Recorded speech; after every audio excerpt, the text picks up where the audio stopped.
warahmatullahi wabarakatuh. Alhamdulillahirabbil alamin wa bihi nasta'inu ala umuri dunya wassalatu wassalamu ala asyrofil anbiya wal mursalin sayyidina Muhammadin wa alihi wa sahbihi ajmain. Amma ba'du. Yang saya hormati Kepala Satuan Pendidikan SMA Negeri 1 Pangkep Pamekasan, yang saya hormati para wakil kepala sekolah, para asisten dan teman-teman guru pendidik dan tenaga kependidikan yang insya Allah dimuliakan oleh Allah. Pertama-tama marilah kita panjatkan puja dan bersyukur kepada Allah Subhanahu wa taala dengan mengucapkan alhamdulillah alhamdulillah, karena berkat rahmat dan imannya, nikmat sifat, nikmat sehat juga kita bisa berkumpul di kegiatan diseminasi bukti ilmiah pendidikan inklusif.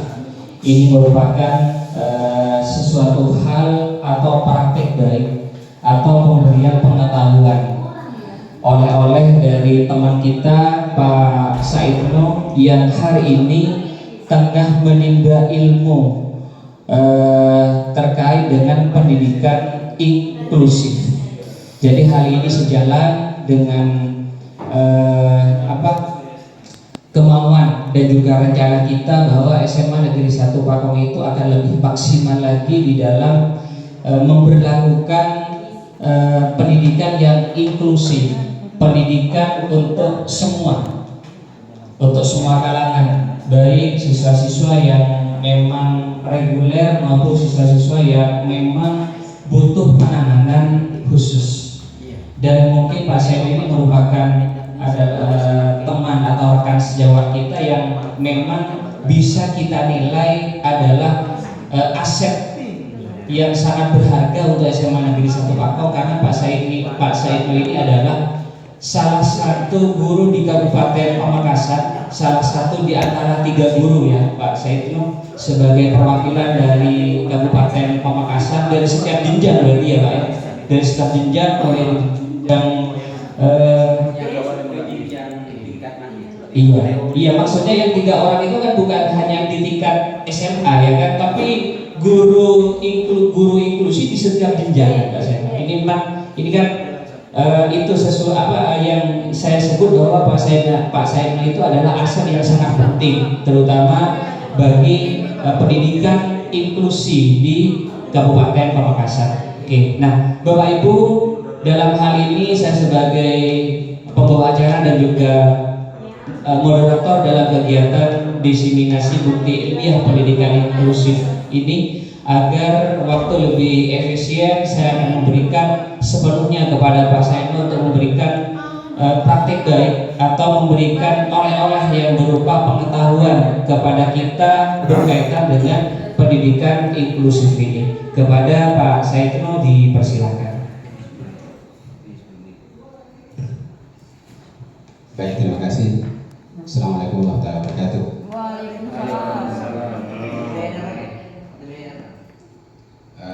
Mungkin bisa ditampilkan. Amin, kirim ke Pak. Kirim ke Pak Amin, Pak. WA ke Pak Amin. Ada di bawah kan? Oh, sudah dibawakan. Alhamdulillah, segala puji bagi kita sudah bisa mendapatkan rahmatnya dan hidayah dan rahmat kita sudah, artinya dengan nikmat sehat yang kita rasakan pagi ini. Baik, terima kasih atas waktu yang diberikan dari guru-guru senior, kepala sekolah.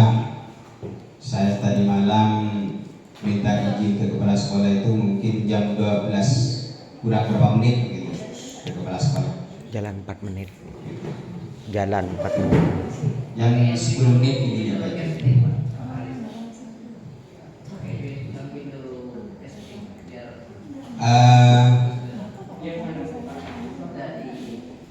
Pada kesempatan pagi ini saya harus menyampaikan diseminasi bukti ilmiah pendidikan inklusif, presentasi kembali refleksi implementasi strategi pembelajaran akomodatif pada mata pelajaran bahasa Indonesia SMA 1 Pakong. Sebelum masuk materi, mungkin biar kita menyamakan persepsi dan materi tentang inklusif, sekedar menyampaikan dasarnya saja kepada panjenengan semuanya. Bermaksud bukan untuk menggurui panjenengan, guru-guru senior dan waka kurikulum dan waka-waka yang lain, bahwa untuk tahun ajaran baru nanti, tahun ajaran 2026-2027, semua sekolah itu tidak ada yang namanya tidak inklusi, semuanya inklusi. Semua sudah sesuai dengan undang-undang disabilitas. Jadi semua sekolah harus inklusi. Jadi tidak harus kalau misalnya ini tidak daftar tidak inklusi. Jadi semua sekolah harus inklusi. Itu sekedar informasi awal kepada panjenengan semuanya bahwa sekolah di semua jenjang sudah harus inklusi. Begitu.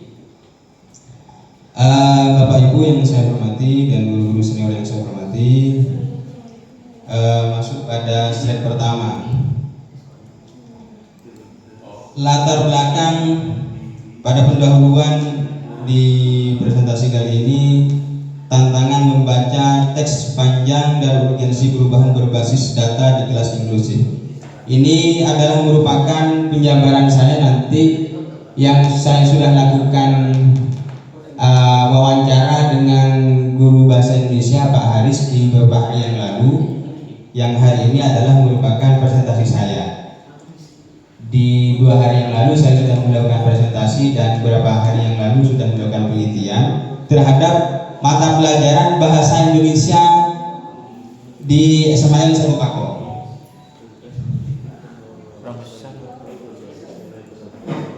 Latar belakang dan tantangan utama.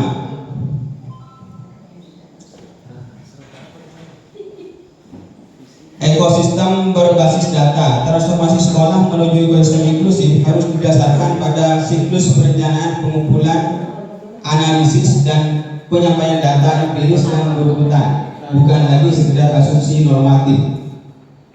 Jadi siswa itu ketika kita itu mengindikasikan bahwa ada siswa berkebutuhan khusus, itu tidak sekedar kita memiliki asumsi dan persepsi bahwa ini anak berkebutuhan khusus, tapi sudah berdasarkan data dan bukti. Data dan bukti itu, kalau bukti empiris, semua guru itu wajib memiliki wajib merekomendasikan bahwa anak ini adalah inklusi. Merekomendasikan ke siapa? Merekomendasikan ke guru BK. Nah, guru BK nanti kemana? Guru BK itu sesuai dengan rekomendasi guru-guru bahwa ini anak misalnya memiliki keterlambatan belajar, memiliki kelainan pemikiran misalnya, itu kemudian guru BK itu merekomendasikan, kalau misalnya direkomendasikan ke rumah sakit jiwa, itu harus rekomendasi dari guru BK. Guru BK itu yang berdasarkan rekomendasi dari semua guru. Jadi guru BK itu kan tidak tahu bahwa ini adalah siswa inklusi atau tidak. Jadi panjenengan memiliki hak untuk merekomendasikan semua siswa yang diindikasikan. Nah, dari bukti-bukti itulah yang kemudian kalau misalnya memiliki IQ berapa, itu bukan dari guru yang menentukan IQ berapa, kecerdasannya berapa. Dari yang sudah memiliki yang berhak menentukan data empiris itu.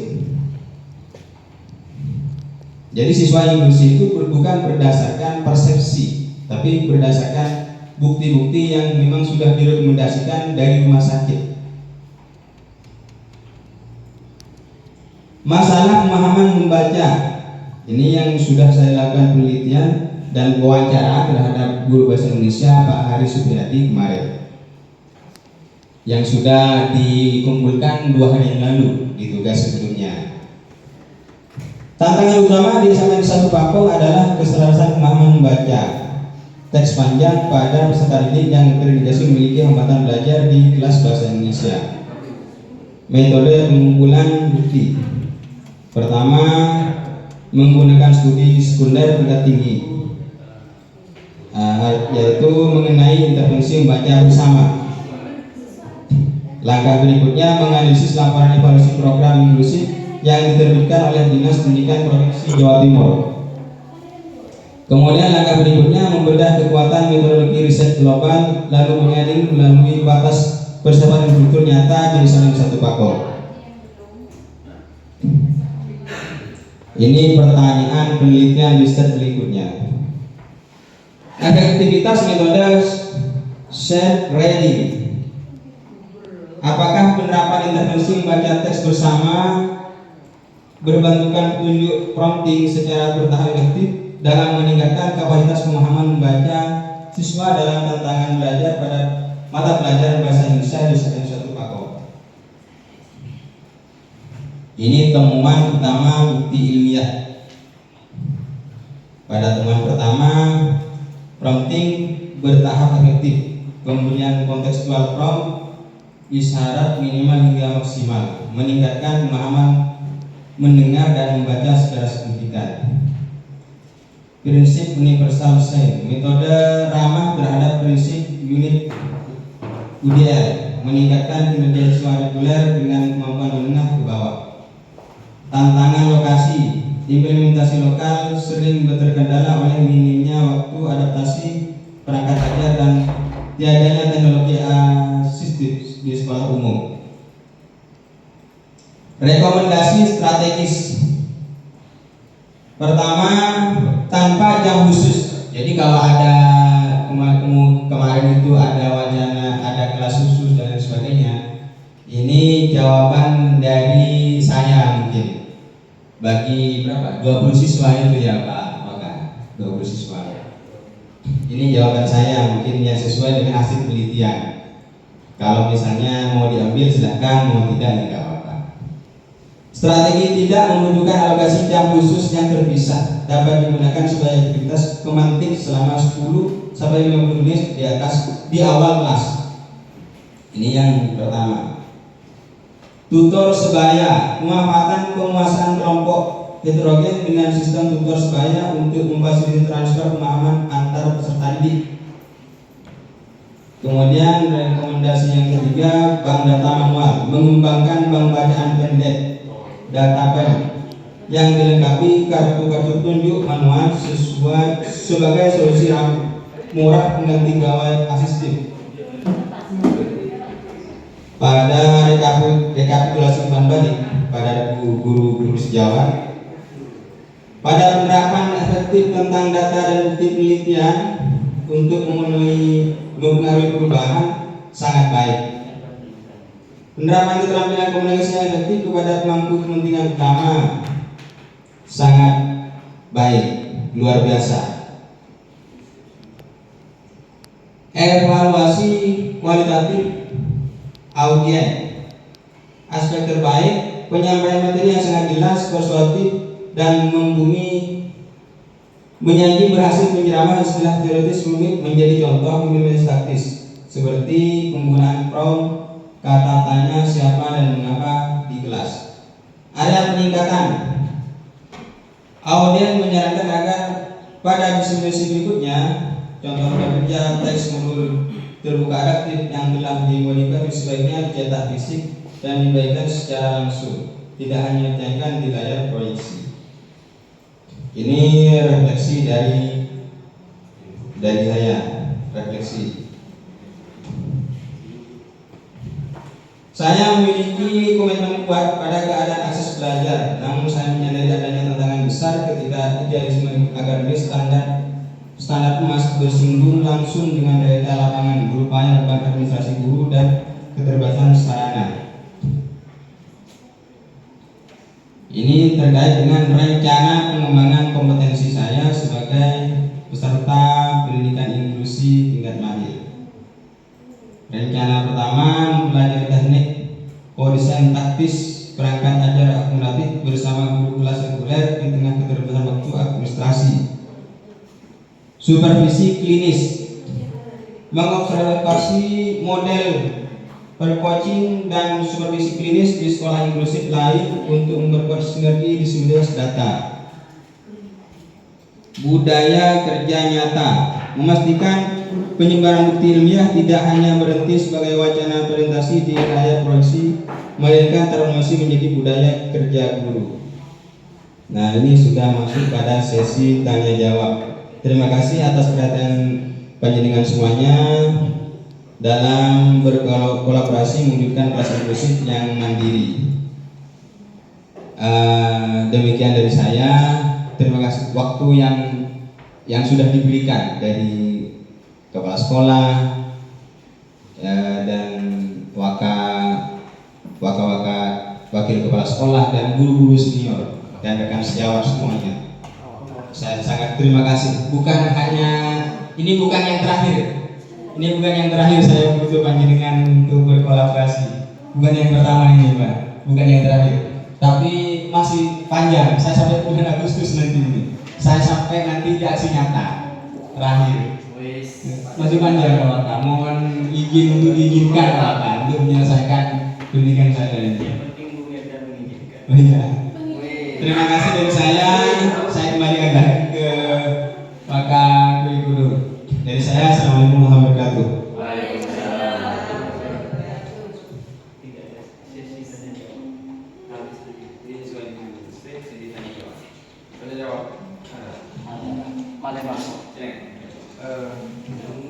Oke, demikian pemaparan terkait dengan diseminasi bukti ilmiah pendidikan inklusif yang sudah disampaikan oleh teman kita Bapak Saidno. Dan tiba saatnya untuk sesi tanya jawab. Bapak Ibu, mungkin agar waktu lebih saya akan hanya beberapa pertanyaan saja, Bapak Ibu. Silakan. Nah, silakan Pak Kusnan. Terima kasih atas waktunya. Terima kasih Pak Saidno tadi sudah memaparkan pendidikan inklusif ya. Jadi di lingkungan kerja kita di satuan pendidikan SPS Moko, menurut sampean di SPS Moko, menurut sampean apakah ada anak yang masuk kategori harus mengikuti pendidikan secara inklusif seperti itu? Dan mohon jelaskan secara singkat tentang kriteria anak yang masuk kategori harus masuk ke pendidikan inklusif seperti itu. Terima kasih atas waktunya. Wassalamualaikum warahmatullahi wabarakatuh. Langsung dijawab. Ya, silakan. Oke. Siap, terima kasih atas pertanyaan dari guru bahasa Inggris Bapak Kusnan MPD. Saya mencoba jawab secara sederhana. Pertama, jawaban saya ini diawali dari pembagian siswa inklusif itu ada dua. Pertama, difabel secara fisik dan difabel secara intelektual. Kalau sudah difabel berkebutuhan khusus secara fisik, itu kita sudah bisa melihat secara kasat mata. Oh, ini anak tunarungu, ini anak tunadaksa, sudah bisa dilihat kalau siswa berkebutuhan khusus secara fisik. Tapi kalau siswa inklusif intelektual, berkebutuhan khusus secara intelektual, kita itu perlu melibatkan lembaga yang memang ditunjuk oleh pemerintah, rumah sakit yang memang tersedia layanan itu. Nah, siapa yang kemudian mendapatkan layanan itu adalah siswa yang memiliki keterbatasan secara intelektual yang sudah itu tadi dari slide pertama yang sudah direkomendasikan oleh guru-guru yang memiliki indikasi pertama secara intelektual, misalnya memiliki keterlambatan belajar, slow learner, memiliki siswa autis, apa lagi ya. Ada banyak siswa yang memiliki indikasi kriteria dan semua guru harus merekomendasikan itu ketika ada siswa yang ada indikasi ini adalah siswa berkebutuhan khusus, harus direkomendasikan ke guru BK. Jadi, ini si A sepertinya memiliki hambatan intelektual ini, direkomendasikanlah ke guru BK.